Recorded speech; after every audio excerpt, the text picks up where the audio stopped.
So let's have the divisibility rule for number 4.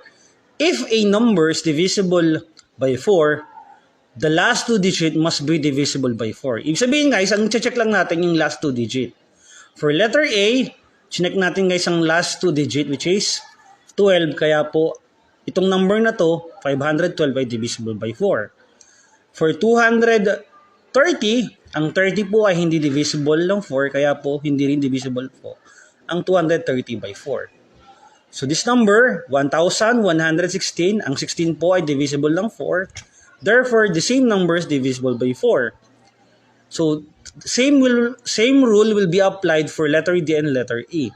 We have 01, not divisible, 08, divisible. So, remember lang po, 2 last digit lang po ang i-check nyo para sa divisibility rule for number 4.